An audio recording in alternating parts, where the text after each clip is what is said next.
दोस्त उ घर में वास्तव में भगवान की कृपा हो गई रहेला, जेकर घर में आनंदमय वातावरण रहेला। मेहरारू मीठ बोली बोलत होके और अपन मर्द के साथ सुखीपूर्ण संबंध बनावत होके, जेकर लइका गुणवान होके आज्ञाकारी होके, और जौन घर में मेहमान आवेला ओकरा के अच्छा से स्वागत होकत होके, और जौन घर में रोज पूजा पाठ होकत होके। उ लोग सुखी रहेला सन जे अपन पति पर्दार संगे अच्छा से व्यवहार करेला सन, दूसरा लोग प्रति अच्छा व्यवहार रखत होके और अच्छा लोग प्रति दिल में प्रेम भाव रखत होके, और नीच लोग के साथ गुरुत्वपूर्ण व्यवहार करत होके, और विद्वान के सामने कुछ ना छुपावत होके, और दुश्मन के सामने हिम्मत और साहस रखत होके, और अपन मेहरारू प्रति सख्त रहत होके। हे लोमड़ी, लोमड़ी मतलब जाने लसन, सियार के कहल जाला।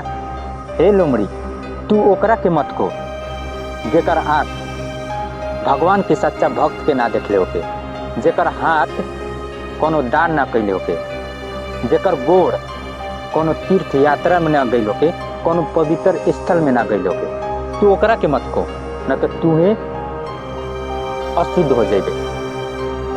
दोस्त उ बसंत ऋतु में का दोस्त, जब बांस के गांव में पात ना आई तो उस सूर्या उगल में का दोस्त, जब उल्लू यानी कि उरुआ दिन में ना देख सकेला तो उ बादल में का दोस्त, जब वर्षा के पानी चिड़ै की चोंच में ना गिरल था। दोस्त इसी पता चलेला जौन जड़ में बाटे ओकरा के ना बदल जा सकेला। एक खराब आदमी, दुष्ट आदमी भगवान के सच्चा भक्त के साथ रहला से ओकर मन में सद्गुण जागृत हो सकता, मन शुद्ध हो सकता, लेकिन सच्चा भक्त दुष्ट के साथ रहला से यानी खराब लोग के साथ रहेला सन तो उ कबो खराब ना हो सकता। जैसे कि एक फूल जमीन में गिरेला तो वहाँ सुगंधित कर देला, लेकिन जमीन के गंध उ फूल में ना पड़ेला। ओकर सही में कल्याण हो जाला जे भगवान के सच्चा भक्त के दर्शन करेला, काश कि उकनी में जल्दी शुद्धि करे के क्षमता रहेला, और जे पवित्र स्थल में ज्यादा समय बितावेला जाके ओकर मन भी शुद्ध होके में समय ना लगेला।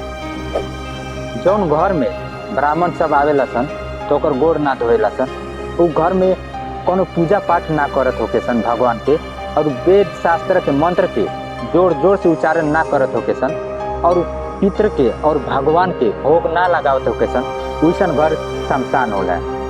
सत्य हमर माई है, आध्यात्मिक ज्ञान हमर बाबू है, धर्म हमर भाई है, दया हमर संगतिया है, मित्र है, और हमर भीतर के शांति हमर मेहरारू है, क्षमा हमर लइका है, हमर बेटा है। ये 6 लोग हमर परिवार हुए सन। दोस्त हमनी के शरीर नश्वर है, नश्वर मतलब खत्म होके वाला चीज है। हमनी के हरदम आसपास काल मंडरात रहेला, वैसे हमनी के जल्द ही पुण्य के काम कर लेवे के चाहिए, काहे से कि अपनी कहूँ सफर में जानी तो विद्या अपने के मित्र होला, दोस्त होला, घर में मेहरारू दोस्त होला, मित्र होला, और बीमार पड़ला पर दवाई मित्र होला, दवाई संगतिया होला। वैसन के मरला के बाद हमनी के करल पुण्य ही हमनी के दोस्त होला, मित्र होला। ब्राह्मण अच्छा भोजन से आनंदित होला सन, गाय ताजा घास से आनंदित होला, मेहरारू मर्द के साथ रहेला तो आनंदित महसूस करेला, और एक योद्धा युद्ध में आनंदित होला। जे दूसरा के मेहरारू के अपन माई जैसे समझेला, दूसरा के धन के मिट्टी के ढेर समझेला सन, ढेला समझेला, और दोसर कौन के सुख दुख के अपन सुख दुख समझेला सन। उसन के आदमी के सही दृष्टि मिलेला, सही नजर बनेला, और आगाड़ी चल के वही आदमी महान बनेला सन। बिना सोचे समझे खर्च करे वाला लइका जेकर घर ना होके, जे हरदम झगड़ा करत होके, और जे अपन मेहरारू पर ध्यान ना देवत होके, और अपन आचरण पर भी ध्यान ना देवत होके, ये लोग जल्दी बर्बाद हो जाला।